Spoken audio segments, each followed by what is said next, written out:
လောကမှာကောင်းတာလုပ်တဲ့ပုဂ္ဂိုလ်ဟာအနှောင့်အယှက်တွေတွေ့ရတတ်တာများတယ်ပေါ့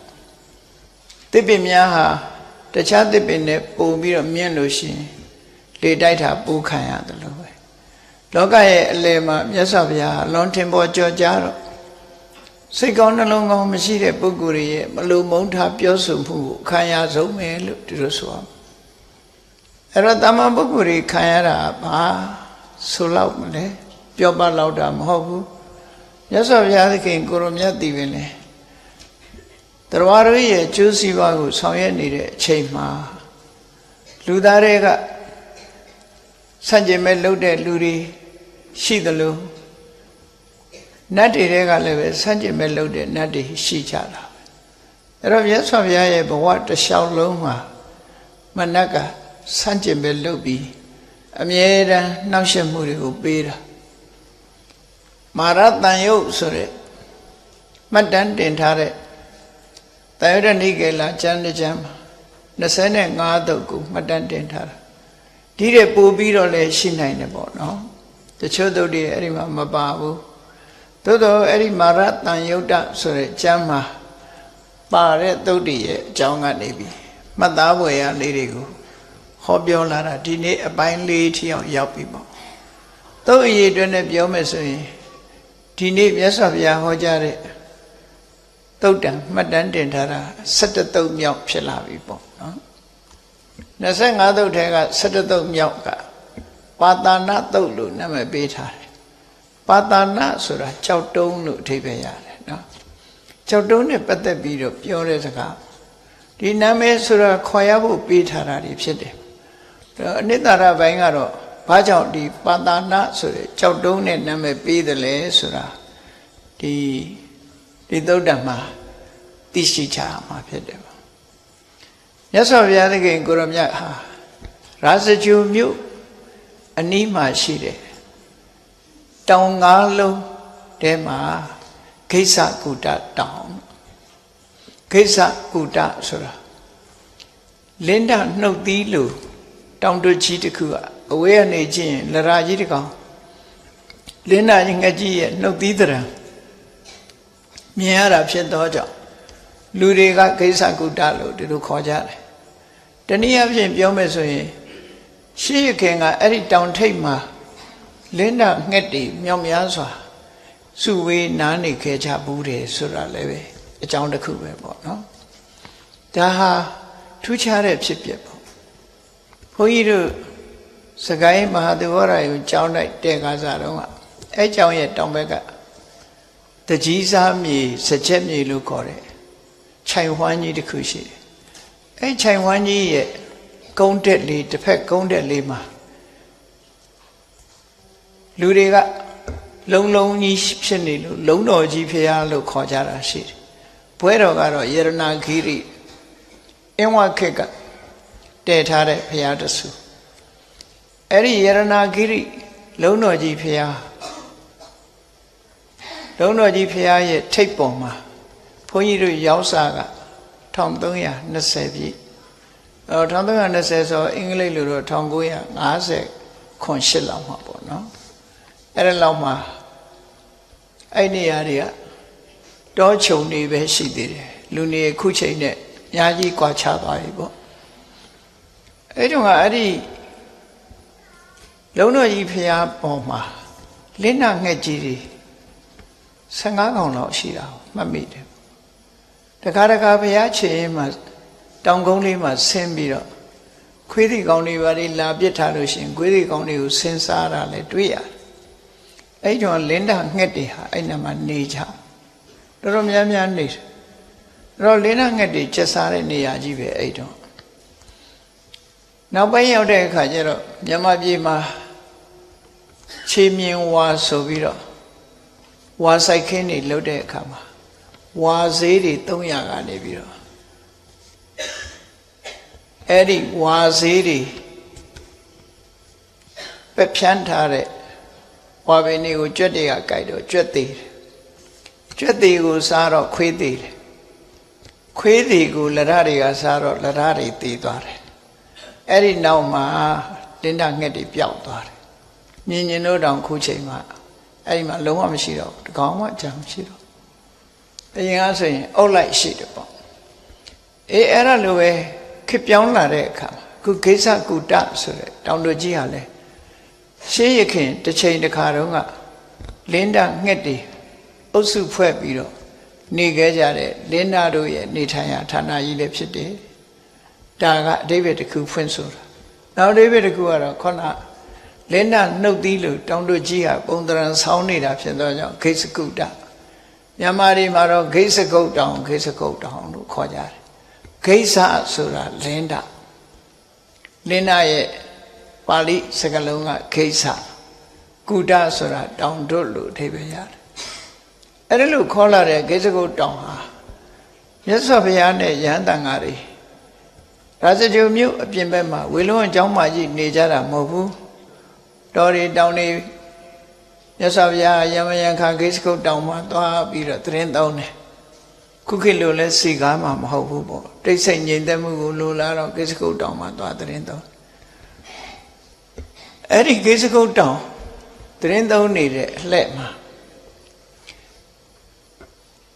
ရဥယျာဉ်ဆိုလို့ရှိရင်မြတ်စွာဘုရားအကြောင်းပြင်ဘက်ကိုထွက်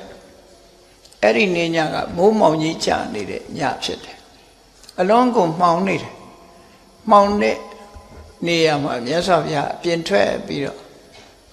ထိုင်ပြီးတရားနှလုံးသွင်းပြီးတော့နေတယ်အဲ့ဒါလို့အမှောင်ထဲမှာထိုင်ပြီးတော့တရားနှလုံးသွင်းပြီးတော့နေတဲ့အခါမှာမြတ်စွာဘုရားနဲ့မလှမ်းမကမ်းနေရာကနေပြီးတော့တောင်ထိပ်တစ်ခုကတောင်တွတ်တစ်ခုကနေပြီးတော့ကြောက်တုံးတွေကိုလှိမ့်ချတဝုံတိုင်းတိုင်းနဲ့လူမမြင်ရဘူးကြောက်တုံးတွေကိုလှိမ့်ချအဲ့ဒါကြောက်တုံးတွေလှိမ့်ချလိုက်တဲ့အခါကြောက်တုံးတွေဟာတစ်ခုနဲ့တစ်ခုရိုက်ခတ်ပြီးတော့ကြောက်ခွဲတဲ့အတန်တွေလေးပေါ်တယ်ပေါ့အဲ့ဒါလို့ညာကြီးမင်းကြီးမှာတတောင်လုံးတအုံအုံနဲ့ကြောက်တုံးတွေဘယ်သူကလာပြီးလှိမ့်ချနေတယ်လဲလို့ဆိုတော့မြတ်စွာဘုရားကိုနှောက်ယှက်ပေးဖို့မနက်ကလာပြီးလှိမ့်ချနေတာတဲ့တုံးတိုင်းတိုင်းနဲ့ကြောက်တုံးတွေဟာအဲ့ဒါလို့မြည်တမ်းနေနဲ့တောထဲမှာကြောက်တုံးတွေလှိမ့်ချပြီးနှောက်ယှက်တဲ့အခါကျတော့မြတ်စွာဘုရားကမနမန်းသိတော့ဗာပြောလိုက်တုံးဆိုသူကြားအောင်ဗာပြောလိုက်တုံးဆိုသစေပိကေဝလံတပ္ပံခိစ္ဆာကုတံစလစ်တတိမင်းတတ်နိုင်လို့ကိစ္စကုတောင်ကြီးတစ်ခုလုံးပြိုသွားအောင်လှုပ်ချင်လှုပ်ပေါ့ကွာနော်တောင်ကြီးလှုပ်ရှားပြီးတော့ပြိုကျသွားအောင်မင်းတတ်နိုင်ရင်လှုပ်ပေါ့တဲ့တောင်ကြီးတစ်ထောင်လုံးပြိုကျသွားပြီမဲ့လို့နေဝတမ္မာဝိမု ක්ත နာဗုဒ္ဓနာအဋ္ဌိအိစိတံငါဟာမင်္ဂနဲ့တရားဓမ္မကျင့်ကြံကြိုးကိုအထောက်ထားတဲ့ပုဂ္ဂိုလ်ဖြစ်လို့ကိလေသာတွေကလွတ်မြောက်ပြီးတဲ့ငါအဖို့မှာတော့ကျက်သီးမွေးညင်းတောင်ထားမှာမဟုတ်ဘူးလုံးဝ6စိတ်ငါမှမဖြစ်ဘူးမင်းနှောက်ယှက်ခြင်းတောင်နှောက်ယှက်စိတ်ဓာတ်ကကြံ့ခိုင်မိတာဖြစ်သွားတယ်မြတ်စွာဘုရား6စိတ်ဆိုတာမပေါ်ဘူးတမ္မာပုဂ္ဂိုလ်ဆိုဘယ်နေရတော့မလို့ပေါ့နော်ကြောက်တယ်ဆိုတာဒေါသကြောင့်ဖြစ်တာလူတွေမှာဒေါသကဘာကြောင့်ရှိတော့ဆိုလောဘရှိလို့ဒေါသရှိတယ်လူတွေမှာကိုယ့်ကိုယ်တွေ့တာတယ်ဆိုတဲ့လောဘကိုယ်ပစ္စည်းကိုတွေ့တာတယ်ဆိုတဲ့လောဘကိုယ်မိသားစုကိုယ်တိုင်းဝိုင်းကိုတွေ့တာတယ်ဆိုတဲ့လောဘ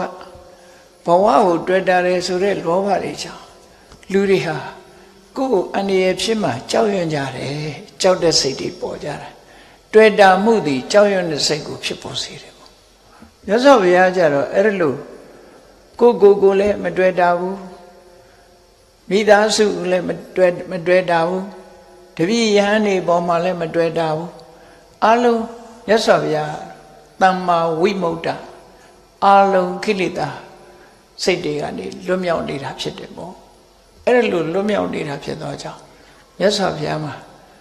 စိတ်ထဲမှာတုန်လှုပ်သွားတာခြောက်ခြားသွားတာလုံးဝမရှိဘူးတဲ့နော်အတန်ကြားတာပဲရှိတယ်ကြားတာပဲရှိတယ်ဘုန်းကြီးတို့တွေကြားပြီးရင်နော်ဘာသာမလေးငါစီများကြောက်တုံးလိမ့်လာမလားနဲ့ကြောက်စိတ်တွေကတွေးပြီးတော့ကြောက်တာလေမြတ်စွာဘုရားကျတော့အေး ကြောက်တုံးကြီးတွေလှိမ့်ချလို့တတုံးနဲ့တတုံးရိုက်ခတ်တန်နေနဲ့ဆူညမ်းနေတော့ဒီချိန်မှာလာလုံနေတာတော့မနက်ကငါနှောက်ရက်နေတာပဲလို့ဆိုတာအတ္တတိအေးအေးဆေးဆေးတည်တည်ငြိမ်ငြိမ်နဲ့ဒီစကားကိုပြန်ပြောလိုက်တာမင်းတတ်နိုင်လို့ရှိရင်ဂိစကုတ်တောင်ကြီးတစ်ခုလုံးပြိုကျသွားအောင်လုပ်ချင်လုပ်တယ်ငါလိုကိလေသာအညစ်အကြေးတွေကလွတ်မြောက်ပြီးတဲ့ပုဂ္ဂိုလ်အဖို့မှာလုံးဝတုံ့လှုပ်မှာမဟုတ်ဘူးလို့မင်းလုံနေလဲအလကားပဲအကျိုးမရှိဘူးလို့ပြောလို့လိုက်တာပေါ့နော်အဲ့ဒါနဲ့မနတ်ကြီးကနောက်ဆုတ်ပြီးပျောက်ကွယ်သွားပြန်တယ်ပေါ့ဒါကမှတ်တမ်းကလေးတစ်ခုသုတ်တန်လေးတစ်ခုမှာမှတ်တမ်းတင်ထားတာတစ်ခုနောက်အဖြစ်တစ်ခုနဲ့ပတ်သက်ပြီးတော့စနစ်နံပါတ်3ကတော့ကိဏုတိဟလို့ခေါ်တယ်ကိဏုတိဟဆိုတာရှင်သေးလူဘာကြောင့်ဟိတ်ဟောက်နေတာလဲဆိုတဲ့အဓိပ္ပာယ်တိဟဆိုတာရှင်သေးများဟာကျဲလောင်တဲ့အတန်နဲ့ကြောက်ရွံ့တဲ့စိတ်လုံးဝမရှိကြဘူးပေါ့ရှင်သေးဆိုတဲ့ကောင်ဒါကြောင့်မို့ကိဏုတိဟဆိုတဲ့စကားလုံးလေးကဒီထဲမှာပါတဲ့စကားလုံးလေးကိုယူပြီးတော့ရှင်သေးလူဟိတ်ဟောက်နေတာဆိုတဲ့အဓိပ္ပာယ်နဲ့ဒီသုတ်တံကိုဟောတာမှတ်တမ်းတင်ထားတာအဲ့ဒါကဘယ်မှာဖြစ်တုံဆိုမြတ်စွာဘုရားကအဲ့ဒီအချိန်တုန်းကတော့တာဝတိမြို့ဇေရဝံကျောင်းမှာတရင်သုံးပြီးတော့နေတာဇေရဝံကျောင်းရောက်လာတဲ့ပရိသတ်ကြီးကတရားနာဖို့ရောက်လာတဲ့ပရိသတ်ကြီးကအလွန်ပဲများတယ်ယဟန်ပရိသတ်ဘေက္ခုပရိသတ်ဘေက္ခုနီပရိသတ်ဥပါဒကပရိသတ်ဥပါတိကမပရိသတ်လို့ဆိုပရိသတ်၄ပါးမြတ်စွာဘုရားဟောကြားတဲ့တရားပွဲကိုတက်ရောက်ပြီးတော့နာကြားတဲ့ပုဂ္ဂိုလ်တွေအလုံးကိုများတယ်အဲ့ဒါလို့အလွန်များတဲ့တရားနာပရိသတ်တွေကိုမြတ်စွာဘုရားကတရားဟောနေတာနော်တရားဟောနေတာဘာတရားဟောတယ်လို့ဆိုတာကိုတော့ဒီထဲမှာမှတ်တမ်းတင်မထားဘူးဘာလို့လဲဆိုရင်မနတ်ကြီးနှောက်ယှက်မှုကိုဦးစားပေးတာဟုတ်ဒီမှာအဲ့ဒါလို့မြတ်စွာဘုရားတရားဟောနေတဲ့အခါအမြဲတမ်းမြတ်စွာဘုရားကိုအကွက်ချောင်းပြီးနှောက်ယှက်ဖို့ဆောင်ဆိုင်နေတဲ့မနတ်ကြီးအေးယဟန်ဂေါရမတော့ပိဋကကြီးကိုတရားဟောနေပြီပိဋကကြီးတော့တရားဟောနေပြီလူတွေကလည်းတရားအာယုံကိုစိုက်ပြီးတော့နားထောင်နေကြတယ်သူတို့ဟာမှန်ကန်တဲ့အသိဉာဏ်တွေရသွားရင်နော်ငါရဲ့နယ်ပယ်မှာလူဆိုးလူမိုက်တွေနဲသွားလိမ့်မယ်သူကလူဆိုးလူမိုက်တွေရှိမှပြောတာဟောလောကကြီးမှာတော်တော်ထူးဆန်းတယ်လူတော်လူကောင်းနဲ့မနေတတ်တဲ့ပုဂ္ဂိုလ်ရှိတယ်လို့လူတော်လူကောင်းကိုမှနှစ်သက်တာလည်းရှိတာနော်တချို့ပုဂ္ဂိုလ်ကတော့အဆိုးသမားတွေမှအပေါင်းအသင်းလုပ်တဲ့ပုဂ္ဂိုလ်တွေလည်းရှိတာသူကအဲ့ဒီဆိုးွားတဲ့ပုဂ္ဂိုလ်တောင်းကျမ်းတဲ့ပုဂ္ဂိုလ်အနိုင်ကျင့်တဲ့ပုဂ္ဂိုလ်မဟုတ်တာလုပ်တတ်တဲ့ပုဂ္ဂိုလ်တွေမှသူကလက်တွဲတာကိုဒါကြောင့်မို့ဂေါရမဘုရားတရားဟောနေတဲ့အခါမှာအသိဉာဏ်စက္ခုအမြင်စက္ခုတွေရသွားမယ်မျက်စိအမြင်တွေထွန်းပေါက်သွားမယ်ဆိုလို့ရှိရင်သူတို့ဟာလူတော်လူကောင်းတွေဖြစ်ကုန်လိမ့်မယ်ဒါကြောင့်မို့မျက်စိအမြင်အသိဉာဏ်မရအောင်ငါသွားပြီးတော့နှောက်ယှက်အောင်မယ်မြတ်စွာဘုရားတရားဟောနေတဲ့ခြားထဲမှာသွားပြီးတော့ကျဲလောင်တဲ့အတန်ကြီးနဲ့သွားပြီးတော့နှောက်ယှက်ပြီးတော့ပြောပြန်တယ်နော်ဘာပြောတော့ဆိုကိဏုတိဟောဝနတ္တိပရိတာယံဝိတာရတောအေးတရားနာပရိသတ်ကြီးရဲ့အလယ်မှာကြောက်ရွံ့ခြင်းကင်းရဲရဲတင်းတင်းနဲ့ရှင်သေးကြီးဟောင်းနေတယ်လို့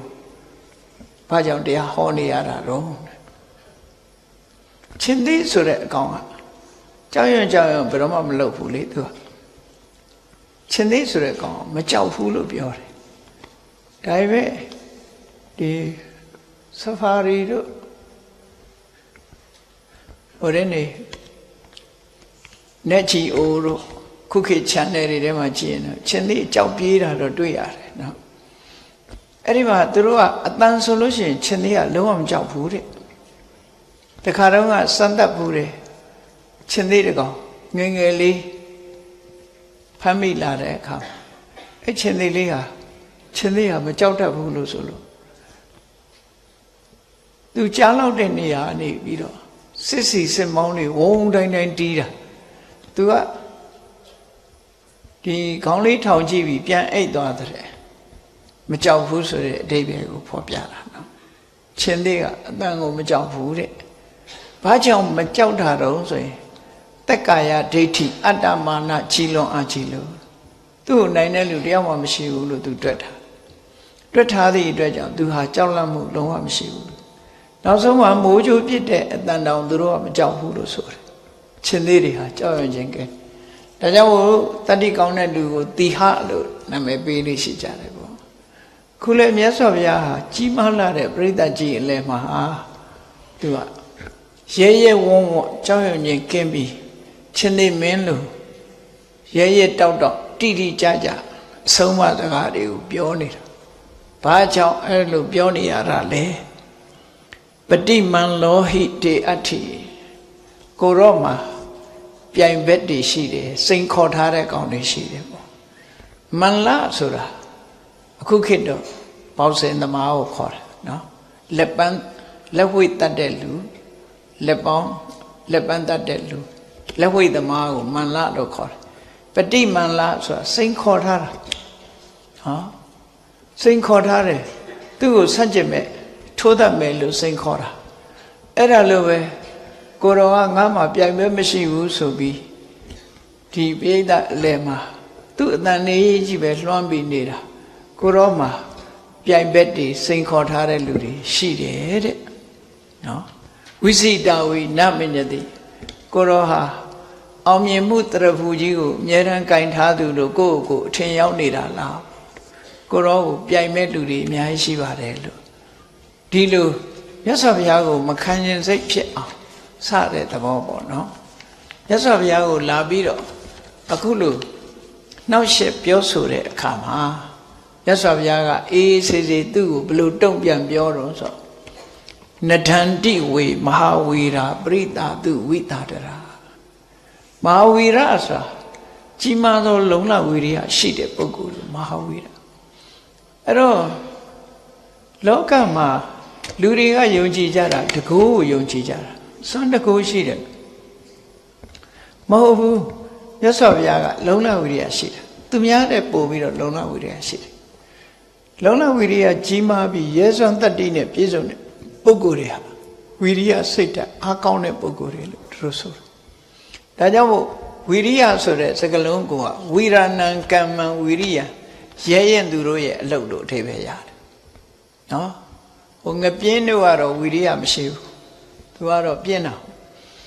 ရဲရင်တဲ့လူကိုဝိရိယရှိသူလို့ဝိရိယဆိုတဲ့စကားလုံးကရဲရင်သူတို့ရဲ့အလုပ်လို့ဒီလိုအထည်ပဲရတယ် literal meaning နဲ့ပြောမှဆိုဝိရဏံကမ္မံဝိရိယရဲရင်သူတို့ရဲ့အလုပ်လို့ဒီလိုအထည်ပဲရှိတယ်အဲ့တော့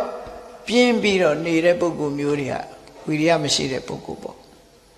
အဲ့တော့မြတ်စွာဘုရားကအလွန်ရဲရင်တာဖြစ်လို့မဟာဝီရအလွန်ကိုရဲရင်တဲ့ဖရာကိုယ်တော်မြတ်တွေဟာ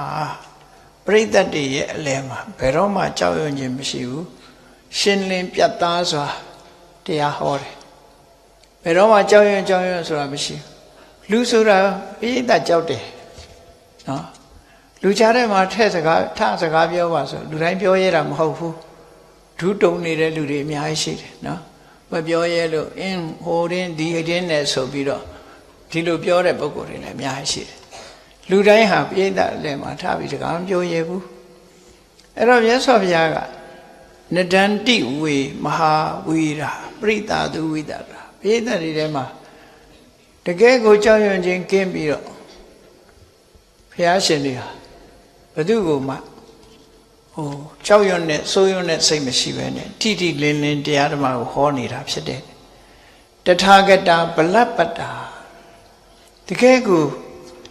ဒီကျင့်စဉ်အတိုင်းကျင့်လို့ဖျားဖြစ်လာတဲ့ပုဂ္ဂိုလ်မျိုးတွေဟာတကယ်ကိုစွမ်းအားပြည့်တဲ့ပုဂ္ဂိုလ်တွေပဲဖြစ်တယ်ပေါ့စွမ်းအားပြည့်လို့တိဏ္ဏလောကေဝိတ္တိကလောကမှာတွေ့တာမှုမှန်သမျှကိုကြော်လွှားခဲ့ပြီးတဲ့ပုဂ္ဂိုလ်တွေဖြစ်တယ်အဲ့တော့တွေ့တာမှုတွေကိုကြော်လွှားခဲ့တဲ့ပုဂ္ဂိုလ်တယောက်တည်းဘယ်တော့မှစိုးထိတ်မှာမဟုတ်ဘူးစိုးထိတ်တယ်ဆိုတဲ့ပုဂ္ဂိုလ်ကဘယ်လိုပုဂ္ဂိုလ်တွေတော့လူကြားတဲ့ပြောရင်ငါပြောလိုက်ရင်စကားများမှားသွားမလားနော်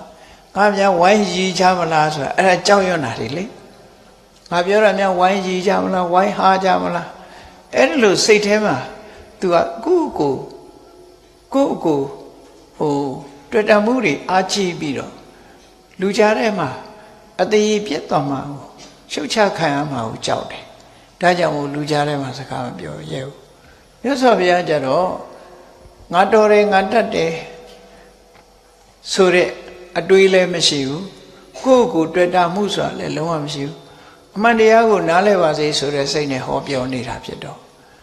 အဲ့ဒီလိုတွေ့တာမှုတွေအလုံးကျော်လွှားပြီးတဲ့ပုဂ္ဂိုလ်ဖြစ်လို့စွမ်းအားတွေပြည့်နေတဲ့ပုဂ္ဂိုလ်ဖြစ်တော့ဘယ်တော့မှကြောက်ရွံ့လုံးနေမှာမဟုတ်ဘူးလို့မြတ်စွာဘုရားကတုံ့ပြန်ပြီးပြောလိုက်တဲ့အခါမှာမဏ္ဍကြီးဟာနောက်ဆုတ်ပြီးပျောက်ကွယ်သွားပြန်တယ်ဒီတစ်ချိန်မှာအဲ့ဒီလိုနောက်တက73နံပါတ်3မှာကျတော့တကလိကသုတ်လို့ခေါ်တယ်တကလိကသုတ်တကလိကဆိုတာဒီအတုံးအစကြောက်ဖက်ကလေးကြောက်တုံးကလေးလို့ဒီလိုအဓိပ္ပာယ်ရတယ်ဟာပေါ့နော်အဲ့ဒီမှာမြတ်စွာဘုရားသခင်ကိုရောမြတ်ဟာရာဇဂုပြည်မထကုတ်စီဆိုတဲ့ဘေးမဲ့ဥယျာဉ်မှာမထကုတ်စီဆိုတဲ့ဘေးမဲ့ဥယျာဉ်မှာသတင်းသုံးပြီးတော့နေတာသတင်းသုံးနေတာမထကုတ်စီဆိုတာဘာဦးပြောတာတော့ဆိုတာကုတ်စီဆိုတာ one bite မထဆိုတာနှိမ့်နေဖြစ်စီခြင်းဘာကြောင့်မထကုတ်စီ one bite ကိုနှိမ့်နေဖြစ်စီတဲ့နေရာလို့နာမည်တွင်သွားတယ်လေအမှန်ကတော့ရာဇဂုဏကဘယင်ပိုင်တဲ့ဥယျာဉ်ကြီးတစ်ခုပဲအဇာတတရဲ့မဲတော်ဝေရဟိမိဖုရားကအဇာတတလေးတတိခတဲ့အခါကျတော့သူကအဖြစ်တုံဆိုချင်းချင်းတတ်တယ်ကိုမေလည်းကိုမေးထောင်ဘာချင်းချင်းတတ်တုံလို့ကိုမွေးတော့နော်ဇာတတတတိတီးနေတဲ့အချိန်မှာသူ့အမေကချင်းချင်းတတ်တယ်ဘာလို့ဆိုဘေဝိတာရမင်းကြီးရဲ့လက်ယုံသွေးကိုတောက်ချင်တဲ့စိတ်ချင်းချင်းတတ်တယ်တဲ့အဲ့ဒါနဲ့ဒါမရမချင်းကိုစိတ်ကအမြဲတမ်းချင်းချင်းဆိုတာ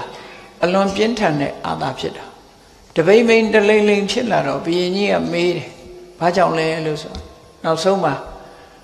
မပြောရဲနဲ့ဖွင့်ပြောလိုက်တော့ဒါဘာခက်လဲဆိုပြီးရွှေဓားငယ်လေးယူပြီးတော့သူ့လက်မောင်းသွေးကိုသူဖောက်ပြီးတော့ရှည်လေးထဲမှာထည့်ပြီးတော့ချင်းချင်းပြေအောင်တိုက်လိုက်တယ်ဝေဒီဟိမိဖုရားဆိုတာကောသလမင်းကြီးရဲ့နှမအရင်ပေါ့နော်ကောသလမင်းကြီးရဲ့နှမအရင်အဲ့တော့အဲ့ဒီဝေဒီဟိမိဖုရားကတရေတီတဲ့အချိန်လေးမှာအဲ့ဒါလိုချင်းချင်းဖြစ်တယ်ချင်းချင်းဖြစ်တော့ဒီလိုချင်းချင်းတက်လို့ဗိဓရာမင်းကြီးကလေယုံသွေးဖောက်ပြီးတော့သူ့ကိုတိုက်လိုက်မှသူဟာအာသာပြေသွားပြီးကျမ်းမာရေးပိုကောင်းလာတယ်ပေါ့အဲ့ဒါကိုကြားတဲ့အခါမှာနမိတ်ကျမ်းတက်ပုံတော်တွေကနမိတ်ဖတ်တယ်မိဖုရားကြီးရဲ့ဝမ်းထဲကသားဟာကြည်ရင်ဘုရင်ကြီးကိုတတ်လိုက်မယ်ပေါ့ဘုရင်ကြီးရဲ့ရန်သူဖြစ်လိုက်မယ်လို့ဆိုရအဟောထွက်လာဒါကြောင့်မို့သူ့ကိုအဇာတတတ္တုမမွေးခင်ကလေးကရန်သူဖြစ်လိုက်မယ်လို့ဟောထုတ်ထားတဲ့ပုဂ္ဂိုလ်ဒါမျိုးကလည်းတော်တော်ထူးထူးဆန်းဆန်းရှိတတ်တာနော်အဲ့တော့ချင်းချင်းဆိုတာဖြစ်တတ်တယ်တာမန်ပုဂ္ဂိုလ်တွေကြတော့ဒီလောက်မပြင်းထန်ဘူးပေါ့နော်အဲ့ဒီတရေသားရဲ့စိတ်ဆန္ဒမျိုးတွေဟာမိခင်ရဲ့စိတ်ဓာတ်ကိုသွားပြီးတော့ကူးဆက်ထိရောက်စေတတ်တယ်ဒါကိုချင်းချင်းလို့ခေါ်တယ်ပေါ့ချင်းချင်းဆိုတာလှုပ်ချင်တာအာသာပြင်းပြတာဒီလိုဆိုလို့တယ်ပေါ့အဲ့ဒီတော့ဒီလို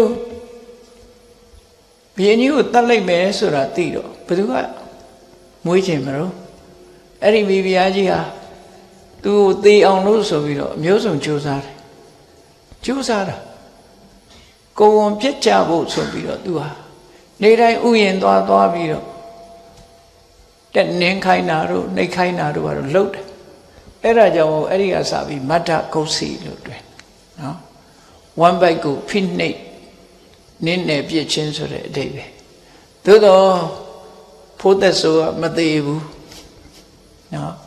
မသေးဘူးပိုးတော်အညောင်းပြေနေလားမသိဘူးသာတတကမသေးဘူးအဲ့ဒါကိုအကြောင်းပြုပြီးတော့အဲ့ဒီဥယျာဉ်ကြီးကိုမထကုတ်စီလို့ခေါ်တယ်နောက်တော့ဘုရင်ကြီးကတားမြစ်တယ်မလုပ်ပါနဲ့သူ့ဘာသူနောက်မှဖြစ်မဲ့ဟာကိုအရေးမယူပါနဲ့လို့ဆိုပြီးတော့ဘုရင်ကြီးကသူ့သားကိုသူမွေးမြူလိုက်တယ်အဲ့ဒီမထကုတ်စီဆိုတဲ့ဥယျာဉ်ကိုတားငှက်တိရစ္ဆာန်တွေမဖမ်းရမပြစ်ရလို့ဆိုပြီးတော့ဘေးမဲ့ပေးထားတာ sanctuary လို့ခေါ်တယ်ဘေးမဲ့ပေးထားဘေးမဲ့တော်ဖြစ်လို့မိခထာယလို့ခေါ်တာဒါမှမဟုတ်စာပေမှာရာဇဂဟေဝိဟရတိမထကုစိတ်သမိမိခထာယေနော်မိခထာယတားငှက်တိရစ္ဆာန်တွေကိုဘေးမဲ့ပေးထားတဲ့တော်ဥယျာဉ်လို့ဒီလိုတည်းပဲရတယ်မထကုစိလို့အဲ့ဒီလူတွေကဘယ်ဥယျာဉ်တော့ဟိုမိဖုရားကြီးသွားပြီးတော့ဘိုင်းနှိပ်တဲ့ဥယျာဉ်နော်အဲ့ဒါလိုနဲ့တွင်သွားတာဒီဟာ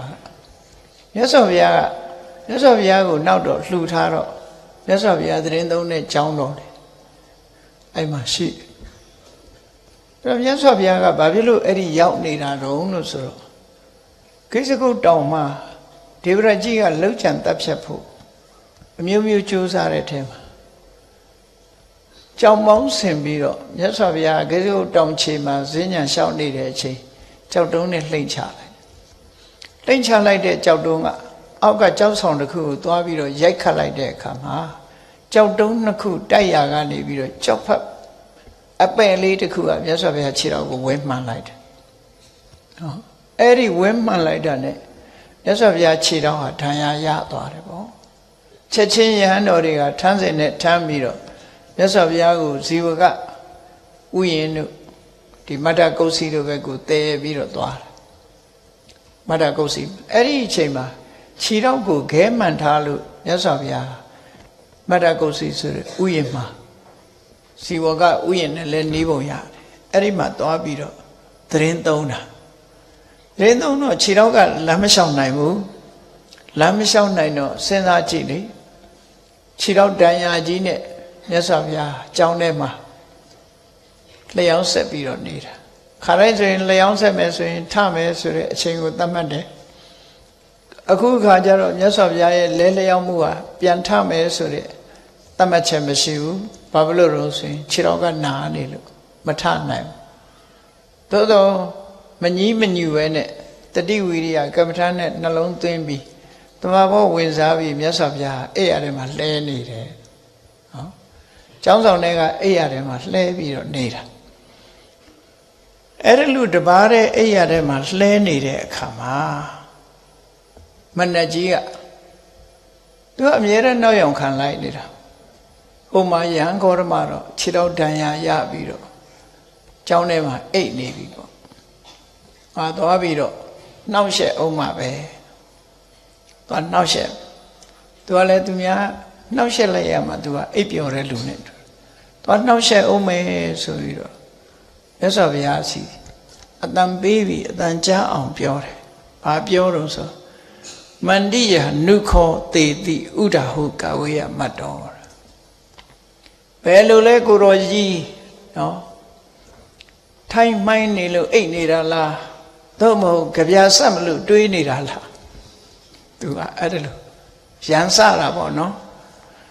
ထိုင်မှိုင်းနေပြီးတော့အိတ်နေတာလားသို့မဟုတ်ကြပြဆက်မလို့တွေးနေတာလားအထာနုတိပစုရနတ္တန္တိအိတ်နေလို့တော့ကိုတော့ဘာအကျိုးမှရမှာမဟုတ်ဘူးတဲ့ဘာမှကောင်းကျိုးချမ်းသာတွေရမှာမဟုတ်ဘူးတဲ့ဧကောဝိတေသေနာတနံမိနိဋ္ဌာမုခောခိမိတံသုပတေဝါတိတ်ဆိတ်ငြိမ်သက်တဲ့ကြောင့်အိတ်ရထဲမှာကိုတော်တပါးတဲ့နော်အိတ်ချင်စိတ်တွေလွှမ်းမိုးပြီးတော့ဘာဖြစ်လို့အိတ်နေရတာလဲလို့မြတ်စွာဘုရားကအဲ့လိုလမ်းပြောတာကိုတော်ဘာလို့အိတ်ရတာတော့ပြောတော့မြတ်စွာဘုရားသူ့ကိုပြန်ပြီးတော့တုံ့ပြန်ပြောကြတဲ့စကားကတော့သူပြောတဲ့အတိုင်းပဲမြတ်စွာဘုရားတုံ့ပြန်ပုံကတော့နမန္တိယတယမိ ငါဟာထိုင်းမိုင်းနေလို့အိတ်နေတာမဟုတ်ဘူး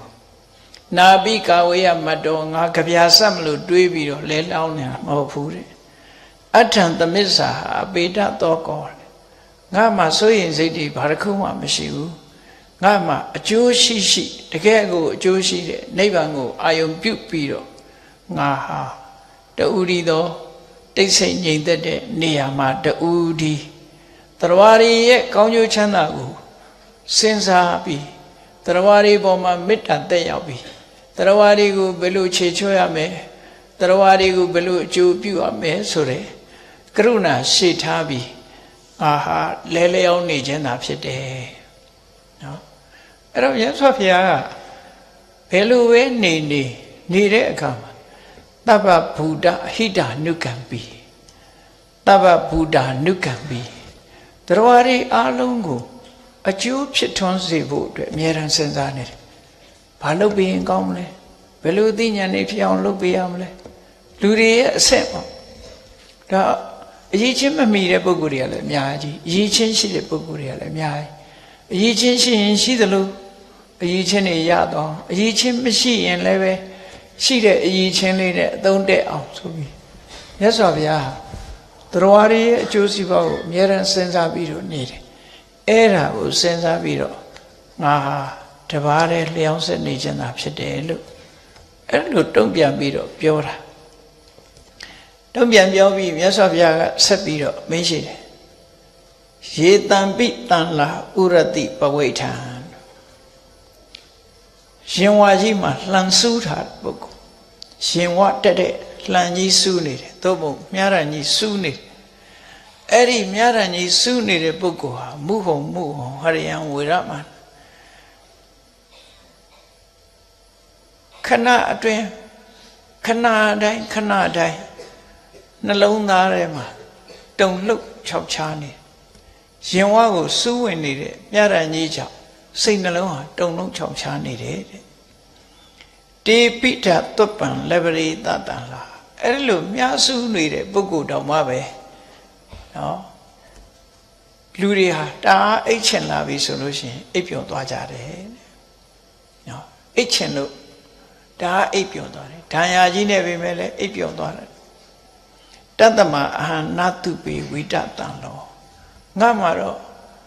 ရင်ထဲမှာစူးဝင်နေတဲ့မြားငါမှမရှိဘူးအဲ့တော့လူတွေဟာ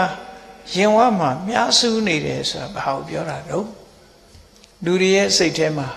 တောကဆိုတဲ့မြားရှိတယ်ဆိုပါတော့လူတယောက်မမျှော်လင့်မဲနဲ့ယောဂဝေဒနာဖြစ်လာတယ်ခံစားရတယ်အဲ့ဒီလိုကာယကဒုက္ခအနေနဲ့ယောဂဝေဒနာဖြစ်လာပြီဆိုလို့ရှိရင်အဲ့ဒီကာယကဒုက္ခလို့ခေါ်တဲ့ခန္ဓာကိုယ်ပေါ်မှာဖြစ်ပေါ်လာတဲ့ဝေဒနာကိုအကြောင်းပြုပြီးတော့စိတ်ထဲမှာလည်းပဲဖြစ်မှဖြစ်ရလေခြင်းဆိုပြီးတော့တောကဖြစ်လာတယ်နော်ခန္ဓာကိုယ်မှာနာကျင်ကြိုက်ခဲတာကမြားရန်တစ်ချက်အဲ့ဒါအတွက်စိတ်ညစ်တာကမြားရန်ဒုတိယမြားရန်တစ်ချက်ဆိုပြီးမြားနှစ်ချက်စုခံအမှန်ပုဂ္ဂိုလ်ဆိုရင်အဲ့ဒီတိုင်းပဲမြားနှစ်ချက်စုတယ်အဲ့ဒါတွေမကဘူးဒီလိုဟာမျိုးလွတ်မြောက်ခြင်းနဲ့ဒီတဲ့ကောင်းတဲ့ဘဝမျိုးကိုရောက်ခြင်းနဲ့လို့တွေးတဲ့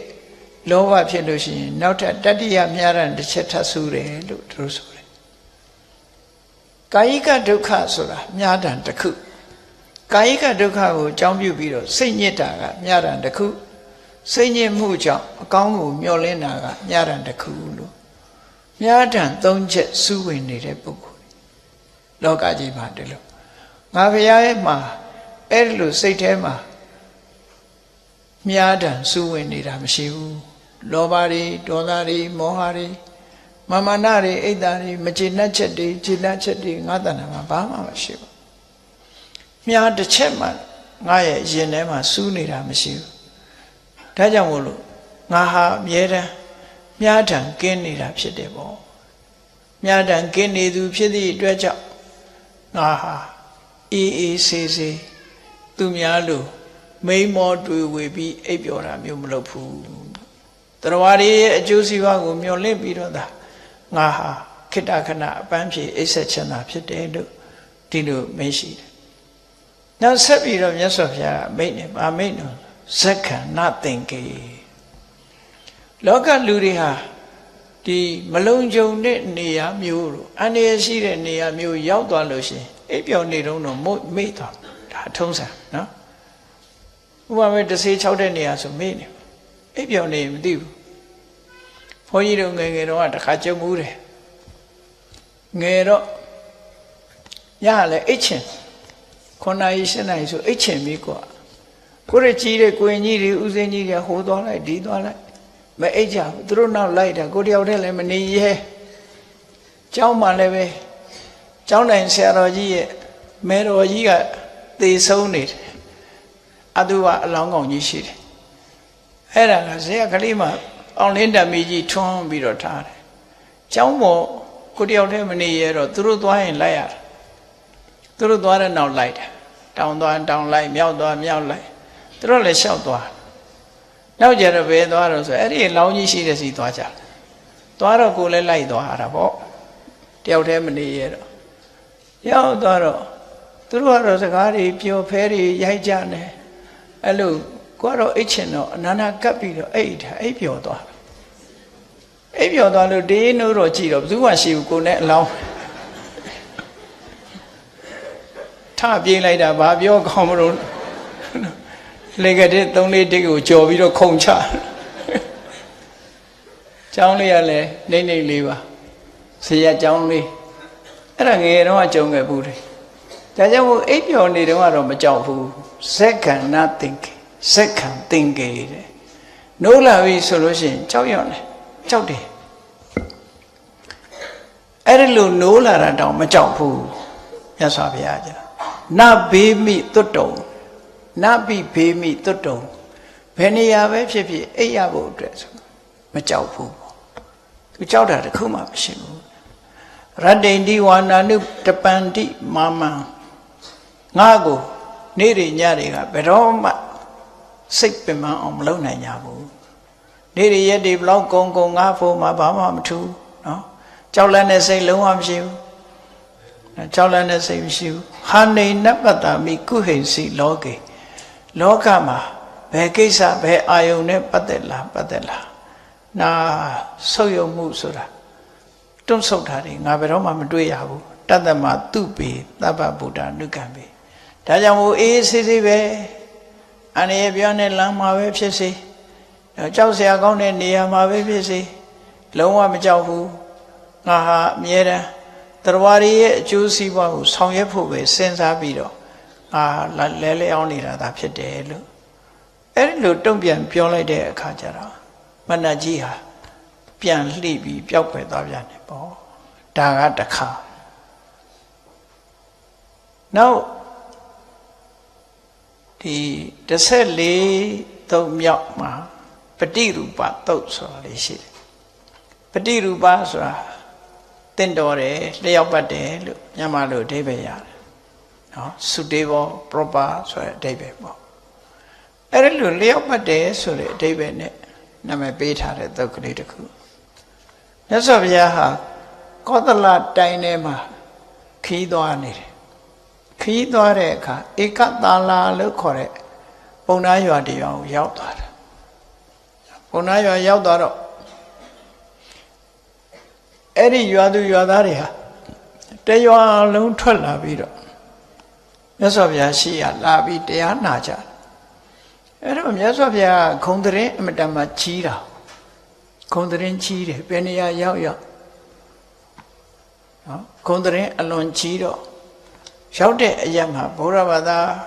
ဟုတ်သူရောမဟုတ်သူရောဖះကြီးညိုသူရောမကြီးညိုသူရောတွေ့ကျင်ကြတယ်မြင်ကျင်ကြတယ်နားထောင်ကျင်ကြလာကြတာပဲရှိသမျှလူတွေအကုန်လုံးအတက်တရောမြတ်စွာဘုရားကိုလာတွေ့ကြအဲလာတွေ့တဲ့ပုဂ္ဂိုလ်တိုင်းဟာမြတ်စွာဘုရားကိုရှိခိုးဝါကြတာကြီးညိုရင်းဆွဲရှိတဲ့ပုဂ္ဂိုလ်ကပဲရှိခိုးဝါကြတချို့ကြတော့လက်ဥကလေးပဲခြိတဲ့ပုဂ္ဂိုလ်လည်းရှိတယ်တချို့ကြတော့ဒီယဉ်ကျေးလိမ္မာစွာနှုတ်ဆက်စကားပြောရုံပြောတာရှ िम ခိုးအဲ့ပုဂ္ဂိုလ်တွေလည်းရှိတယ်တချို့ကြတော့လူအုပ်များတဲ့မှာနာမည်လှုပ်ချင်တဲ့ပုဂ္ဂိုလ်လည်းရှိတယ်သူဘသူပါပဲဝါပါခဏခက်လည်းရှိတာပဲเนาะလူထူလာပြီဆိုရင်သူဘသူပါဆိုတာပိဋကတ်ထဲမှာအခွင့်ကောင်း ထုတ်ဖော်ပြီးပြောချင်တဲ့လူမျိုးတွေလည်းရှိတယ်အဲ့ဒီထဲမှာတချို့ပုဂ္ဂိုလ်တွေကြတော့ဘာမှမပြောပြိဿတဲ့နောက်ကလိုက်လာပြီးတိတ်တိတ်ကလေးထိုင်းနေတဲ့ပုဂ္ဂိုလ်မျိုးတွေလည်းရှိတယ်တဲ့မြတ်စွာဘုရားကြွရအရက်မှာပြိဿတွေဟာစုံတယ်ပေါ့အဲ့ဒီဧကတာလာပုံနာရွာရောက်တဲ့အခါမှာလည်းပဲပြိဿကြီးကအလွန်များတယ်လူတွေအများကြီးလာပြီးတော့တရားနာကြတာပေါ့မြတ်စွာဘုရားကလည်းတရားဟောတယ်အဲ့ဒါလို့တရားဟောတာကိုမဏ္ဍကြီးက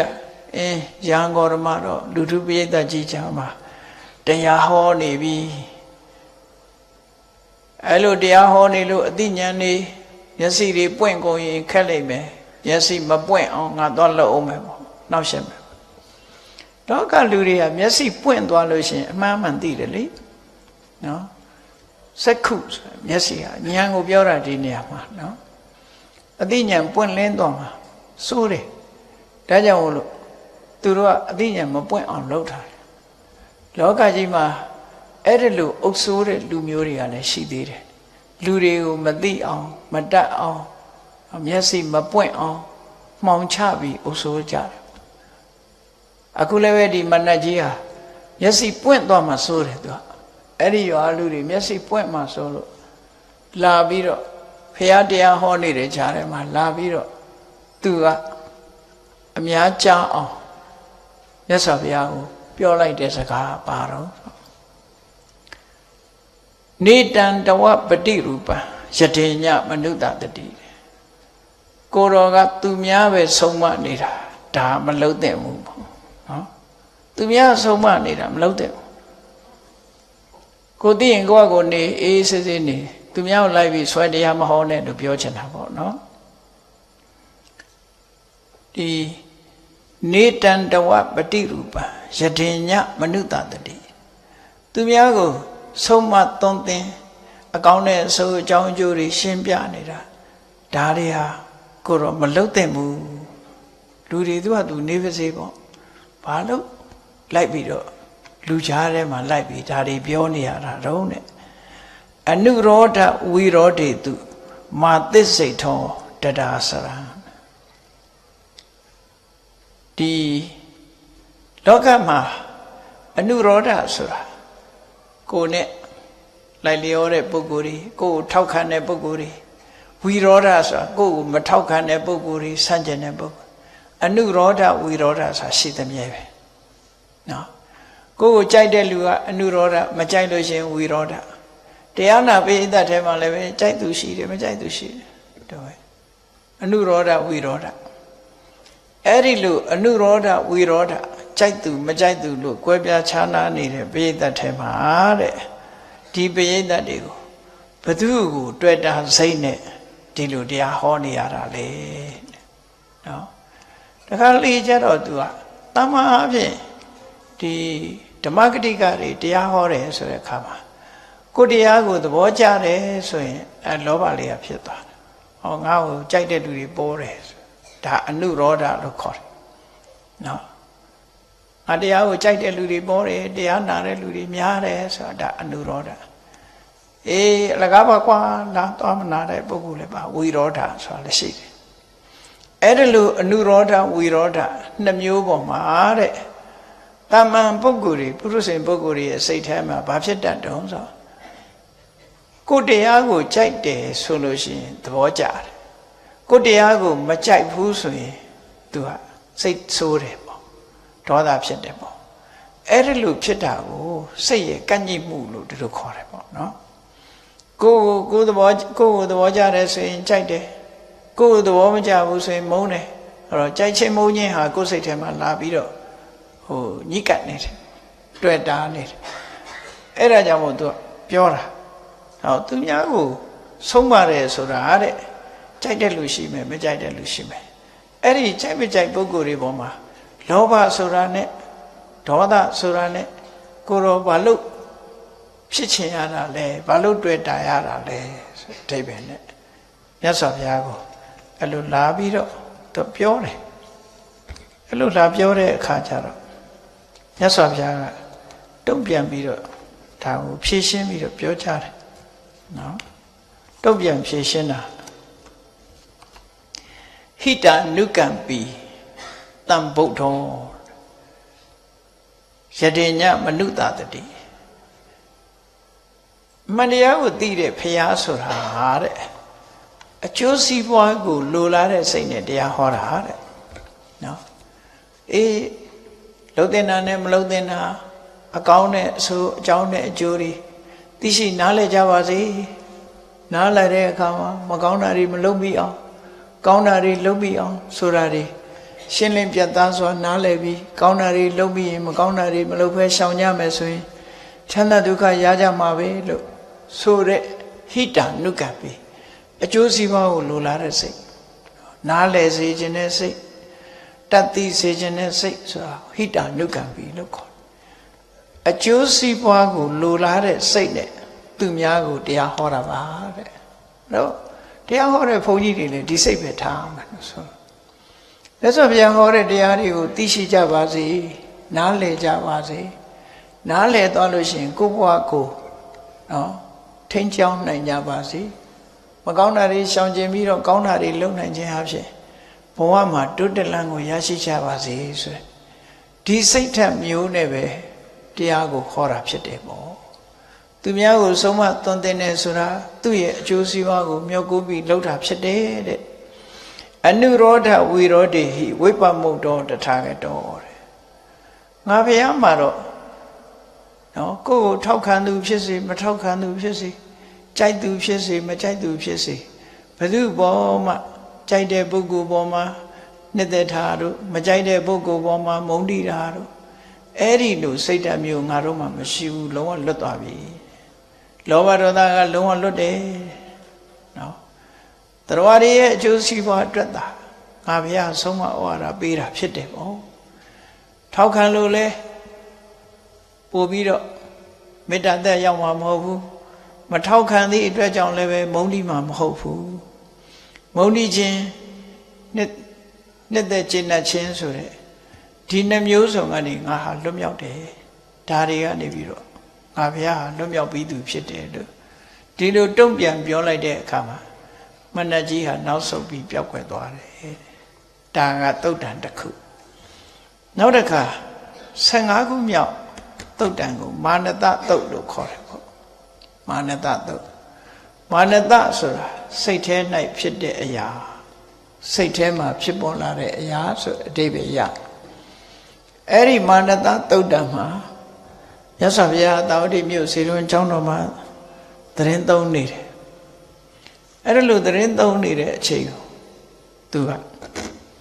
မြတ်စွာဘုရားကိုတက်တက်ဒီတဏှာဝကလွတ်မြောက်ပြီးကိလေသာတွေကလွတ်မြောက်တယ်လို့မနတ်ရဲ့အုပ်စိုးမှုအောက်ကလွတ်မြောက်တယ်လို့ယူဆနေတာမလွတ်မြောက်ဘူးဆိုတာနဲ့သူကအနှောက်အယှက်ပေးခြင်းလို့ဗာပြောတော့ဆိုအန္တလိခစရောပါသောရွာယံစရတိမာနသောတေနတံဘာရယိတာမိနမေတမနမောက္ခတိမဏ္ဍကြီးကကြော်ခွင်းနေထောင်ထားတာတာမန်ကြော်ခွင်းကမြေကြီးပေါ်မှာပဲထောင်တယ်သူကကောင်းကင်မှာထောင်ထားတယ်ကောင်းကင်ထိအောင်မလွတ်ရဘူးကောင်းကင်ပြန်တက်သွားလည်းပဲသူ့ကြော်ခွင်းကမလွတ်ဘူးတဲ့အဲ့ကြော်ခွင်းဆိုတာဘာလို့ဆိုရင်တွေ့တာမှုဆိုတဲ့တဏှာသူ့ရဲ့ကြော်ခွင်းပဲလောကလူတွေစဉ်းစားကြည့်ရင်တွေ့တာမှုတွေနဲ့နေကြတာလေဘယ်သူဖြစ်ဖြစ်တွေ့တာစိတ်တွေနဲ့နေကြတာ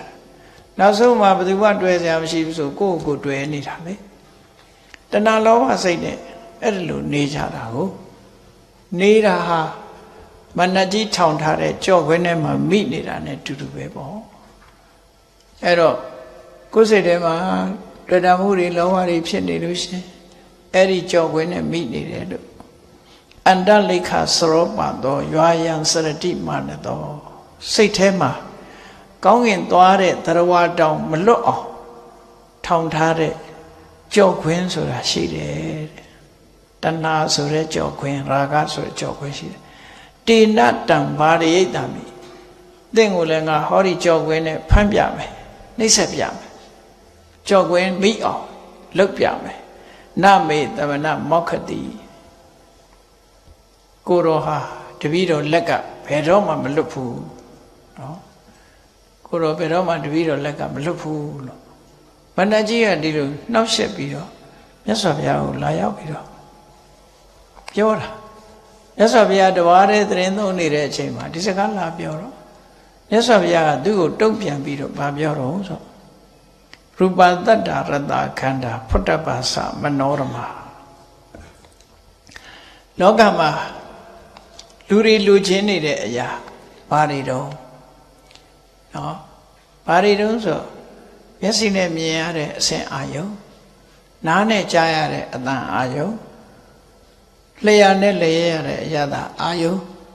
နှာခေါင်းနဲ့နမ်းရှူရတဲ့အနတ်အာယုံနဲ့ခန္ဓာကိုယ်နဲ့ထိတွေ့ရတဲ့ထိတွေ့အာယုံလို့ခေါ်တဲ့ကာမဂုဏ်အာယုံတွေပေါ့နော်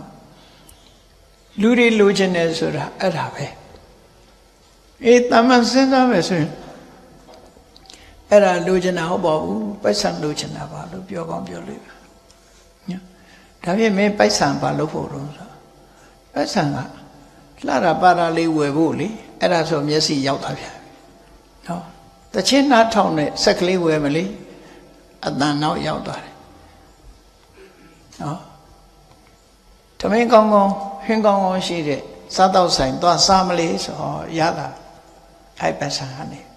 ရတာနုညံ့တဲ့ပိုးဖဲကလေးပါကိုယ်ခန္ဓာကိုယ်နဲ့လှပအစဉ်ပြေတဲ့အဝတ်အစားလေးဝယ်မယ်ဖုတ္တပါ